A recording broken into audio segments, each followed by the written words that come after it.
हा हा हा, इस बकरे का क्या लोगे? मियाँ, अंधे हो क्या? ये बैल है या बकरा?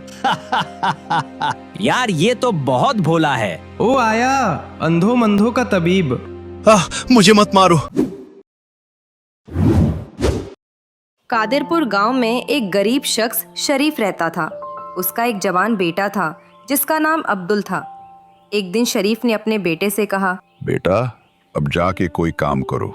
बाबा, मेरी ख्वाहिश है कि कोई व्यापार करूं, इसलिए मुझे आपका काला बैल दे दीजिए। उसे बेचकर कोई व्यापार शुरू करूंगा। शरीफ ने बैल अपने बेटे के हवाले कर दिया, जिसको कुछ दिन खिला पिलाकर तंदुरुस्त बनाकर अब्दुल उसे बेचने के लिए निकल पड़ा। रास्ते में अब्दुल को ठगों का एक गिरोह मिला, जिन्होंने उसे कोई बेवकूफ समझा। भाई, व्यापार करोगे? हाँ, क्यों नहीं। ठीक है, फिर बताओ इस बकरे का क्या लोगे? ये सुनकर अब्दुल अजब में पड़ गया कि ये बैल को बकरा कैसे कह रहा है। मियाँ, अंधे हो क्या? ये बैल है या बकरा? हा हा हा।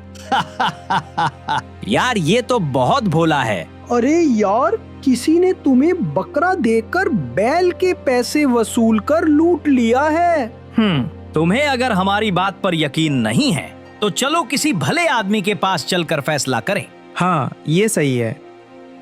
उसके बाद ठग इसे अपने सरदार मंथार सेठ के पास ले आए। ठगों ने अपने सरदार को सारी बात बताई। मंथार सेठ ने बैल को देखकर कहा, बेशक ये बकरा है, इसे कोई लूट गया है। अब इस बेचारे से बकरा ले लो और 200 रुपए देकर रवाना कर दो। देखा तुमने, हम कह रहे थे ये बकरा है। अगर पहले ही हमारी बात सुन ली होती तो इतनी तकलीफ ना करनी पड़ती। यार ठीक है, अगर आपकी यही मर्जी है तो मुझे 200 रुपए दे दो और बकरा ले लो। फिर ठगों ने इसे 200 देकर रवाना कर दिया। वो जब घर पहुंचा तो उसके वालिद ने पूछा, बैल बेचकर आए? हाँ, उधार पर बेचकर आया हूँ। 2-3 दिन में पैसे मिलेंगे। कुछ दिनों के बाद अब्दुल ने फिर अपने बाप से कहा, बाबा, मुझे अपनी बकरी दो तो फिर से व्यापार करके आऊं। शरीफ ने बकरी इसके हवाले की। वो इस बकरी को लेकर उन्हीं ठगों के घर के पास से गुजरा। ठग तो वैसे ही इसे जानते थे। उन्होंने जब अपने शिकार को आते हुए देखा तो दौड़कर इसके पास आए। ये मुर्गी बेचने जा रहे हो? यार अजीब लोग हो, ये बकरी है या मुर्गी? यार, ये आज भी खुद को लुटवा कर आया है। यार हमें इस बात का बहुत दुख है कि तुम्हें हमेशा लोग लूट लेते हैं। ऐसा कैसे हो सकता है? अगर हम पर एतबार नहीं तो सरदार के पास चले। वो फिर इसे अपने सरदार के पास ले आए कि इसके साथ फिर से धोखा हुआ है। अब ऐसा करो, 50 रुपए देकर ये मुर्गी ले लो। अब्दुल को समझ आ गया था कि ये ठग हैं। उसने सोचा आज भली ही चालाकी कर लें। मंथार सेठ, तुम्हारा फैसला सराखों पर। 50 रुपए दो और मुर्गी ले लो। इस तरह वो बेचारा मुफ्त में बैल और बकरी गवाह कर आया। कुछ दिनों के बाद उसने ठगों से इंतकाम लेने का इरादा करके बोतल में नकली दवाइयां भर दी और अपना हुलिया बदलकर हकीम बनकर आवाज देने लगा, ओ आया, अंधो मंधो का तबीब। ओ आया, अंधो मंधो का तबीब। मंथार सेठ की भी नजर कमजोर हो गई थी, तो आवाज सुनकर वो अपने चमचों से कहने लगा, इस तबीब को यहाँ ले आओ, मैं इससे इलाज कराऊंगा। ठगों ने इसे नहीं पहचाना और बड़ी इज्जत के साथ इसे अपने सेठ के पास ले आए। अब्दुल ने मंथार की आंखें देखकर कहा कि इसका इलाज बहुत मुश्किल होगा, इसलिए जो दवाइयाँ मेरे पास नहीं हैं वो जाकर बाजार से ले आओ। फिर इन्हें झूठ मूठ के नाम बताकर एक को एक तरफ रवाना किया और दूसरों को जंगल में भेज दिया कि जाकर फला फला जड़ी बूटियां ढूंढ कर लाओ। इस तरह सबको रवाना करके ठगों के सरदार को बांधकर डंडों की बरसात करने लगा। मंथार सेठ, अब करो काले बैल का हिसाब। मुझे मत मारो। जितना पैसा चाहिए उस संदूक से ले लो, पर मुझे छोड़ दो। अब्दुल सारा माल उठाकर अपने बाप के पास पहुंचा। इतनी माया कहाँ से लाए हो? बाबा, काले बैल के पैसे मिल गए हैं, ये लो। बाकी बकरी का कुछ दिनों बाद मिलेगा। ये सुनकर उसका बाप बहुत खुश हुआ और दुआएं देने लगा। कुछ दिनों बाद अब्दुल बकरी का हिसाब लेने के खातिर एक गरीब आदमी के पास गया और उससे कहने लगा, यार, मैं तुम्हें 100 रुपए दूंगा, तुम सिर्फ मेरे साथ चलो, और जब मैं कहूँ अंधो मंदो का तबीब, तब कुछ लोग आएंगे और तुम भागना। उस गरीब शख्स ने सोचा, सारे दिन में कमाता हूँ, 10-20 रुपए भी नहीं मिलते और इस थोड़े काम के लिए 100 रुपए मिल रहे हैं, तो उसने फौरन हाँ कर दी।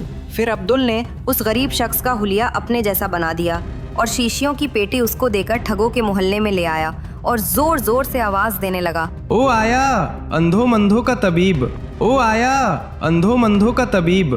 ठगों ने जब ये आवाज सुनी तो फौरन डंडा उठाकर बाहर आने लगे, क्योंकि ये तबीब इन्हें लूट कर गया था। जैसे ही वो बाहर आए, अब्दुल ने इशारा किया और वो तबीब भागने लगा और सारे ठग उसके पीछे भागने लगे।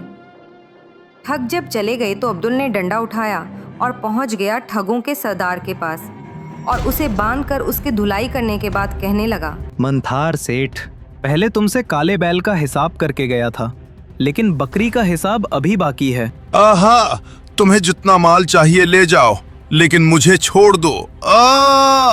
इसने फिर सारा माल उठा लिया और आकर अपने बाप के आगे रख दिया और कहा, बाबा ये लो बकरी के पैसे।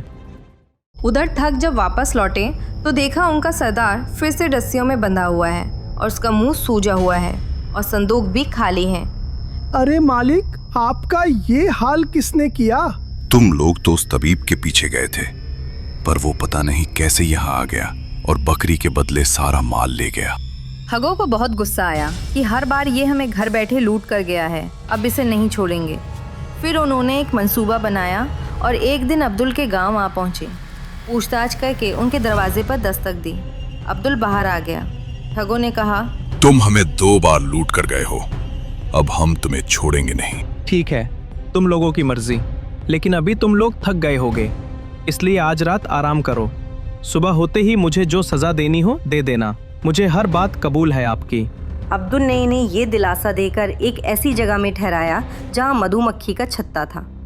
रात को वो लोग जब सो गए, अब्दुल ने शहद के छत्ते को डंडा मारकर गिरा दिया और बाहर से दरवाज़ा बंद कर दिया।